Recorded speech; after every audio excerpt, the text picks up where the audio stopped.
Good morning to all of you. Welcome to all of you on our YouTube channel AR Online Education. मैं अजय सिंह आपके सामने फिर से एक नया टाइप लेकर के। वैसे रनिंग टाइप था अपना ईडीएम, आप सबको पता है, और ईडीएम बहुत ही इंपॉर्टेंट एग्जाम के ओरिएंटेड टाइप है। लेकिन मैं कुछ कहना चाहूंगा, टॉपिक पर जाऊं उसके पहले मेरे कहना ये चाह रहा था कि जैसे जितने भी स्टूडेंट्स जो अपने से जुड़े हुए हैं और वो स्टूडेंट जो यहाँ से पढ़ करके और रेगुलरली अपने क्लासेस से एसएससी और बैंक के लिए प्रिपेयर कर रहे हैं खुद को, तो बहुत सारे मोस्ट स्टूडेंट ऐसे हैं जिनके पास में अपनी इंग्लिश का बुक 1 और बुक 2 जिनके पास में एडवांस लेवल की। मैं उन लोगों को एक बार फिर से सजेस्ट करना चाहूंगा, अगर आप उसको पढ़ रहे हैं बहुत अच्छी बात है। कहीं आप लॉकडाउन के चक्कर में आपने उसको अगर डिले कर रखा है या आपने उसको नहीं पढ़ रहे अगर आप, तो प्लीज उन दोनों बुक्स को आप कंप्लीट कर लीजिए सबसे पहले, क्योंकि आपको पता है कि जो बुक 1 अपना एडवांस 1 वाला पार्ट है जिसमें सिनोनिम्स आपको ओवरऑल गिवन है, वो 3000 प्लस जो सिनोनिम्स है वो कंप्लीट सिनोनिम्स आपके प्रीवियस ईयर्स के एग्जाम्स के हैं। मतलब वो सारे कंप्लीट सिनोनिम्स आपके लिए एक पैनेसिया का काम करेगा, रामबाण औषधि का काम करेगा। आपको पता है एक सिनोनिम एक प्रकार से एक वोकैब का पार्ट है, जिससे आप वन वर्ड भी क्रॉस करोगे, जिससे आप एंटोनिम्स का भी पार्ट लेकर के चल रहे हो, आपका मिस स्प्लिट वर्ड भी वहीं से क्लियर होता है। इसके अलावा मैं बात करूं इसी में, तो क्लॉड टेस्ट में भी वर्ड से रिलेटेड बहुत सारे क्वेश्चंस आते हैं, कम से कम 5 क्वेश्चन आते हैं, तो 3 कम से कम वर्डिंग के रिलेटेड आएंगे। तो आपके लिए एडवांस लेवल का क्लियर करना आपको पता है कि सिनोनिम्स के हाथों में, वहां पर आपको बहुत बेस्ट वेज में आपको बुक बताई हुई है। तो जिन लोगों के पास में बुक है, जिन्होंने एक बार क्लास ले रखी है, वो प्लीज उसको एक बार फिर से रिपीट कर लीजिए एग्जाम से पहले पहले, जिससे कि आप अपना 100% उसमें दे सकते हैं। और आप मेहनत करते रहिए, लगे रहिए, डेफिनेटली आपको जॉब मिलेगी। ऐसा कोई व्यक्ति नहीं होता जो मेहनत करता और उसको जॉब नहीं मिले, ऐसा बिल्कुल नहीं हो सकता। अगर आप उसमें लूज हो जाओगे, आप उसमें वीक रहोगे, तो फिर आपको जॉब कहां से मिलेगी? इसलिए आपको प्रॉपर मेहनत करनी पड़ेगी। दूसरी बात है, टेस्ट सीरीज आपको टेलीग्राम पर मिली रही है, आप उसको पढ़िए, सॉल्व कीजिए, उसकी जो भी डाउट्स होती है उनको सेंड कीजिए, उनके लिए आपको आंसर की मिल ही जाती है, उसके लिए आपको सोल्यूशन भी मिल जाएगा। बस आप कनेक्ट रहिए। और आज अपन जो पढ़ने वाले वो है ईडीएम के ऊपर। तो आप देखिए ये वो ईडीएम्स है जो बुक के अलावा है, मतलब नए ईडीएम्स है और जो कि इंपॉर्टेंट एग्जाम ओरिएंटेड। तो आपके लिए कोशिश रहेगी कि डेली आपके लिए ईडीएम का एक पोर्शन चलता रहे। इसके अलावा भी मैंने बहुत सारे पार्ट लिए जो आपके लिए आगे आते रहेंगे वीडियोज में। कनेक्टेड रहिए और आप पढ़ते रहिए इनको, आपको ये सारे एग्जाम ओरिएंटेड चीजें। चलिए बात करते हैं आज का सबसे पहला इडियम है break a leg. Break a leg का मतलब हो जाता है गुड लक या बेस्ट विशेष। देखो जनरली अपन जैसे कोई व्यक्ति एग्जाम देने जा रहा है तो उसको अपन क्या बोलते हैं? Good luck. कोई फ्रेंड हो गया, भाई है, बहन है, तो उसको अपन बोलते हैं ना best wishes, best of luck to you for the exam before. जैसे कि वो अपना कॉन्फिडेंस देने के लिए, कहीं ना कहीं कॉन्फिडेंस देने के लिए, उसको अप्रोच करने के लिए, उसको अप्रिशिएट करने के लिए अपन ऐसा कुछ करते हैं, राइट। लेकिन ये जो ब्रेक का लेग है वो स्पेशली यूज किया जाने वाला वर्ड होता है। ये यूज किया जाता है जब कोई थेरेटिकल परफॉर्मेंस देने जा रहा हो, मतलब स्टेज पर अगर कोई परफॉर्मेंस देने जा रहा है, चाहे वो इधर सिंगिंग की हो और डांसिंग की हो और एनी ड्रामा हो, तो उसके पहले जो बोला जाता है उसके लिए बोला जाता है ब्रेक का लेग। मतलब आप देखेंगे इसको कि ब्रेक का लेग मतलब टूटा हुआ सा पैर है, जस्ट लाइक एक पिक्चर्स होती है, और वो कहा जाता है इस व्यक्ति को कि गुड लक या बेस्ट विशेष। तो आप ध्यान रखिए थोड़ा सा, इसको अपन फिक्स में लेके चल रहे कि ब्रेकल एक मतलब गुड लक या बेस्ट विशेष। अर्थात आप नेक्स्ट टाइम किसी व्यक्ति को अगर आप बेस्ट विशेष देना चाहो तो इडियोमेटिक भाषा में आप बोल सकते हैं ब्रेकल एक। कहीं वो मैं मानता हूं कि उसको कहीं उल्टा ये लगेगा कि तू मेरे पेड़ तोड़ने की बात कर रहा है, ब्रेकल एक भाई तेरा पेड़ टूट जाए, यही देगा क्या तू मुझे कोई बेस्ट ऑफ लक? नहीं, लेकिन वो बात नहीं, उसको आप बता सकते हैं कि देखो ब्रेकर लेग का मतलब क्या हो जाता है? गुड विशेष या बेस्ट विशेष। तो याद रखिएगा ब्रेकर लेग, ठीक है। चलिए बात करते हैं सेकंड पर। तो टाइम बाय फोर लॉक्स या take time by forelocks. तो टाइम बाय फोर लॉक्स, देखो फोर लॉक्स जो होता है दैट्स मीनिंग इज जैसे सिर जो होता है, सिर के इधर से चलने वाले बाल, मतलब ये जो कंप्लीट हेयर होते हैं उनको अपन क्या बोलते हैं? Four locks. जैसे बहुत बड़े बड़े बाल होते हैं किसी के सामने से, जैसे आपने देखा होगा हॉर्स होता है, तो हॉर्सेज की क्या होता है, ज्यादातर बाल यूं होते हैं, सिर से बाहर निकल करके यूं होते हैं इस प्रकार से, ठीक है ना। जो केवल इस वाले पार्ट में होता है फोर लॉक, यहां तक बाल हो और वो नीचे तक लटक रहे हो, दैट्स मीन टू से फोर लॉक। तो इसका इसके साथ में क्या कनेक्शन है वो अपने लिए इंपॉर्टेंट। वैसे आप डायरेक्ट लेना चाहो तो सिर के बाल, माथे के बाल, दैट्स मीन टू से नॉर्मली बोला जाता है, डिक्शनरी भी यही बोलती है। टाइम बाय फॉर लॉक्स का मतलब टू एक्सेप्ट एन अपॉर्चुनिटी, मतलब किसी अपॉर्चुनिटी को एक्सेप्ट कर लेना, किसी अपॉर्चुनिटी को ले लेना, चाहे वो कैसी भी सिचुएशन हो या बिना किसी हेजिटेशन के, मतलब विदाउट एनी हेजिटेशन आप किसी अपॉर्चुनिटी को क्या करते हो? एक्सेप्ट कर लेते हो, उस अवसर को आप ले लेते हो कि हाँ, अगर आपको मान के चलिए कि कहीं पर घूमने जाने का अवसर मिल रहा है तो आप क्या कहोगे? Yes I will definitely. तो आपने क्या कहा उसके लिए? Time by four locks, time by four locks. बस फिर सुनना, time by four locks, okay. चलिए बात करते हैं तीसरी इडियम पर, a shot in the arm. A shot in the arm, देखो शॉट जो है is just like use like an injection,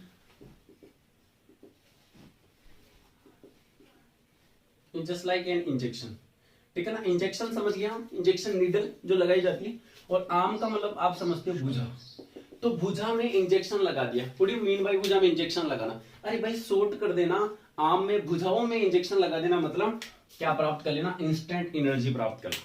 जैसे बहुत सारे ऐसे व्यक्ति होते हैं जो जैसे जिम कर रहे होते हैं, तो जैसे बहुत बड़े बड़े जो प्रोफेशनल्स होते हैं वो क्या करते हैं, इंस्टेंट एनर्जी लेने के लिए कुछ स्टूअर्ट्स, मतलब आई कैन से कुछ ऐसे इंजेक्शन वगैरह यूज करते हैं जिससे कि बहुत जल्दी से उनमें क्या आ जाती है, इंस्टेंट एनर्जी। तो इंस्टेंट एनर्जी के लिए उसने अपनी भुजाओं में क्या लगाया, शॉर्ट किया। तो मैं आपको याद करवा रहा हूँ, उसने अपनी भुजा में शॉर्ट किया मतलब इंजेक्शन लगा लिया, तो उससे क्या मिली उसको, instant energy. Okay fine, next greed handed. देखो ग्रीड का मतलब चालाक और हैंडेड होना। देखो वैसे हैंडेड का मतलब तो अपन वैसे भी बोलते हैं स्किल के लिए यूज किया जाता है, किसी व्यक्ति के लिए जीनियस के लिए यूज किया जाता है। हैंडेड होना मतलब आपके पास में अच्छा नॉलेज है, और ग्रीड मतलब चालाक वाला, लालची वाला। तो ग्रीन हैंडेड का मतलब टू हैव ग्रेट स्किल्स। आप इसको नेगेटिव में समझना।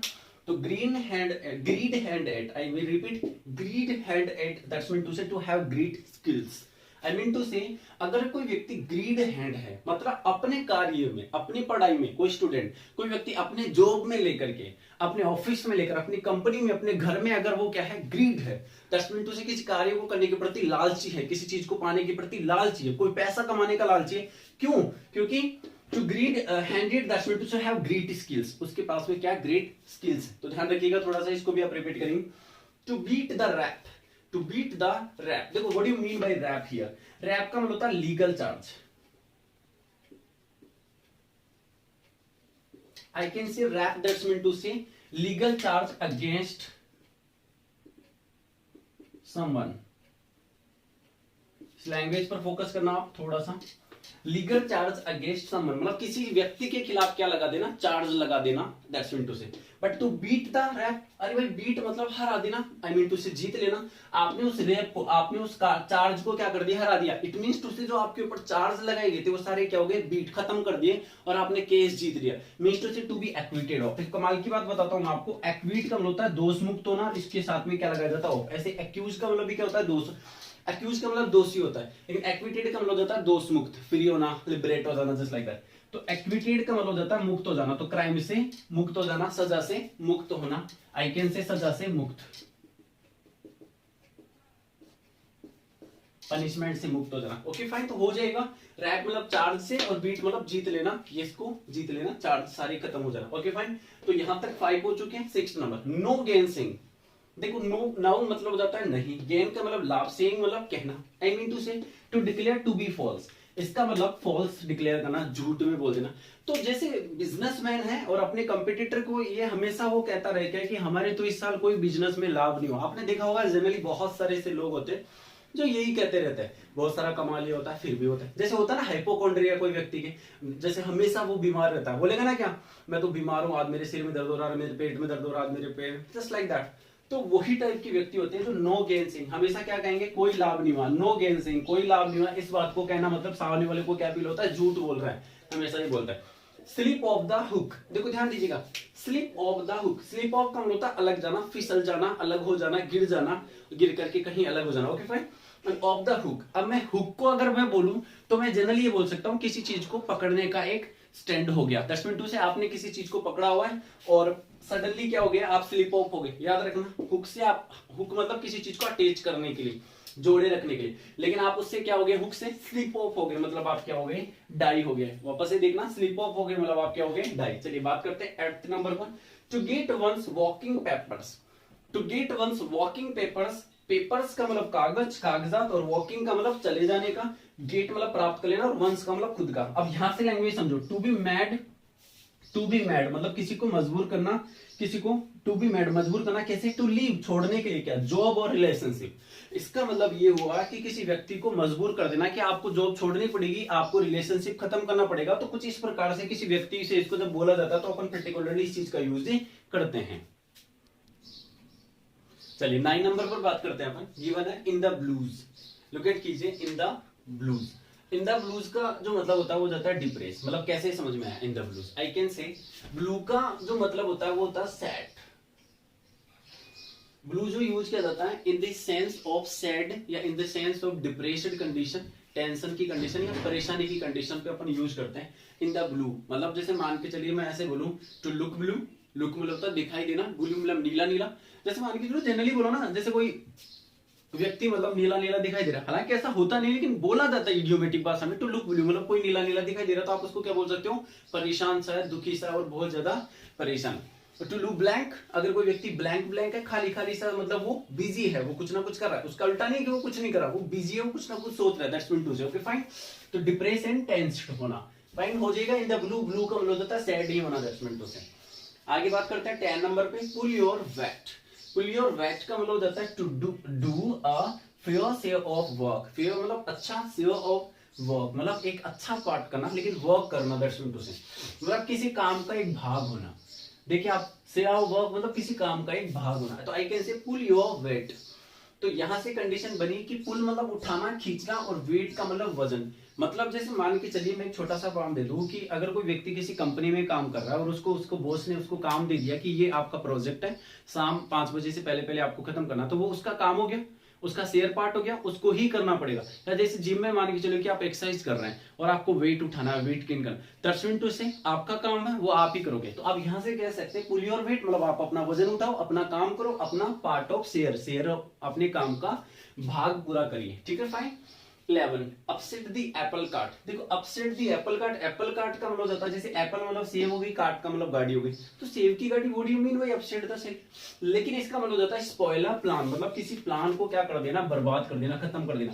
मतलब मान के चलिए कि आपने कोई चीज बनाई, आपने कोई प्लान किया, आपने कुछ भी प्लान किया और वो सारा क्या हो गया, चौपट हो गया, किसी ने खराब कर दिया, दैट्स मीन टू से अपसेट द एप्पल कार्ट। तो इसको यूज कर सकते हैं अपसेट कर देना एप्पल कार्ट के लिए। जैसे मान के चलिए मैं आपको बता देता हूँ छोटा सा, जैसे मान के चलिए कि किसी ने ऑर्डर दिया कि एक पूरी एप्पल की गाड़ी, एप्पल मतलब सेब की गाड़ी जो है भर करके और यहाँ आ जाए उसका मतलब एज ए होलसेल के रूप में।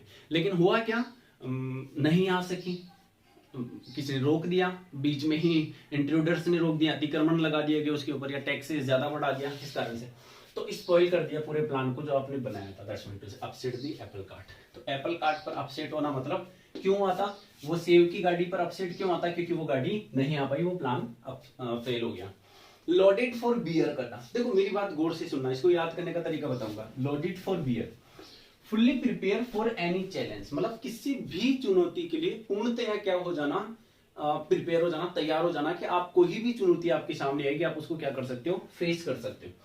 तो मैं आपको ये बताऊं कि मान के चलिए कि आपने लोड कर लिया, आप तैयार हो, बियर का मतलब भालू कर लीजिए आप यहाँ पर, भालू से सामना करने के लिए, मतलब लोडेड हो, आप तैयार हो। ऐसे नहीं गन को लोड कर लिया, नहीं, गन से उसको मारना थोड़ी है कोई, नो जी, वो हत्या नहीं करते।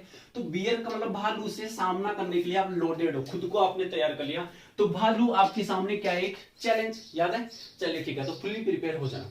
मीन बिजनेस, आप यहां से ना समझे कि मीन का मतलब यहाँ पर एज एन एडजेक्टिव घटिया है, ना, मीन जो है एज एन वर्ब यहाँ पर यूज होगा, और ये बिजनेस उसके रूप में नाउन हो गया इसका ऑब्जेक्ट। तो मीन बिजनेस का मतलब जाता है, याद रखिएगा, मीन बिजनेस का मतलब जाता है सीरियस और डिटरमाइन हो जाना, बीइंग सीरियस एंड डिटरमाइन। आप जो भी काम कर रहे हो फॉर या फिर about what you are doing, जो कुछ भी आप कर रहे हो, मतलब जो भी आप काम कर रहे हो, आप स्टडी कर रहे हो, आप जॉब कर रहे हो, आप कंपनी में काम कर रहे हो, आप वॉकिंग कर रहे हो, आप जिम कर रहे हो, आप खेत में काम कर रहे हो, तो जो कुछ भी काम कर रहे हो आप उसके प्रति क्या हो, सीरियस हो, और उसके लिए पूरी तरह से क्या हो, निर्धारित है, तय कर रखा है कि आपने उसको हासिल करना ही है। तो मीन बिजनेस होता है। मीन मतलब एक प्रकार से आप जो बिजनेस कर रहे हो, आप जो काम कर रहे हो, जॉब कर रहे हो, उसका आपके दिमाग में मीन है, अर्थ है, आपको उसका रास्ता, तरीका, दायरा पता है कि उसका होगा क्या। दैट्स मीन टू से मीन बिजनेस मतलब सीरियस और डिटरमाइन होना। उम्मीद कर रहा हूं आपको याद हो रहा होगा, बहुत इजी से इडियम्स है। चलिए अगला आता है lead others up the garden, जैसे किसी दूसरे को गार्डन तक ले जाने के लिए क्या करना, नेतृत्व करना। वो क्या बोलता है कि मैं आपको गार्डन तक छोड़ दूंगा, मैं आपको गार्डन से होकर छोड़ दूंगा, मैं आपको उस गार्डन तक लेके चलता हूँ, वहां पर बहुत अच्छे अच्छे पेड़ है, फल भी है, बहुत अच्छी छाया है, वहां पर घूमने की भी जगह। मतलब अगर आपको वो ये बोल रहा है किसी व्यक्ति को कि आपको गार्डन तक लीड कर रहा है, नेतृत्व करेगा, मतलब समझ जाइए वो क्या करने में है, डिसीव भी करने में। तो डिसीव का मतलब होता है धोखा देना, आपको पता होना चाहिए, डिसीव का मतलब होता है धोखा देना, टू प्लस वर्ब की first form, to deceive others मतलब कि दूसरे को धोखा देना। Bad I mean to say lead, L-E-A-D, lead others up the garden, garden तक ले जाने में क्या दे रहा है वो आपको, धोखा दे रहा है। चलिए लास्ट पर बात कर लेते हैं, इन the swim. In the swim का मतलब हो जाता है तैरना। स्विम तो आप सभी जानते हो तैरना होता है, तो well inform and up to date. In the swim के लिए अपन बोल सकते हैं well inform and up to date होना। मतलब आप ये कह सकते हो कि स्विमिंग बोले तो तैरने के मामले में वो पूरी तरह से क्या है, इन्फॉर्म्ड, मतलब अप टू डेट है, उसको तैरने का बहुत अच्छा खासा नॉलेज है। तो ये था अपना आज का वीडियो, और इस वीडियो में अपन ने कंप्लीटली स्टडी की ईडियम्स के बारे में, और वो ईडियम्स जो एग्जाम के अकॉर्डिंग इंपॉर्टेंट होते हैं। आप इसका एक स्क्रीनशॉट भी ले सकते हैं, इससे पहले जो था उसका भी एक स्क्रीनशॉट ले लीजिएगा, जिससे कि आप इनको आराम से घर पे भी पढ़ सकते हैं, क्योंकि ये सारे इंपॉर्टेंट है। आपको अच्छा लग रहा है तो आप कमेंट बॉक्स में ये कमेंट करके जरूर बताना कि कैसा क्या, अगर कोई वीकनेस, कोई प्रॉब्लम, कोई भी कुछ भी एग्जाम से लेकर के कोई क्वेरी हो आपको, कोई डाउट हो आपको, या फिर आपको किसी और टॉपिक को आपको पढ़ना होगा कि आप you want to that sir हमें आप ये टॉपिक पढ़ाइए, इस टॉपिक में प्रॉब्लम आ रही है, तो आप मुझे कमेंट में डाल सकते हैं, बता सकते हैं। और please like the video also and share with your friends. Thank you very much. जय हिंद।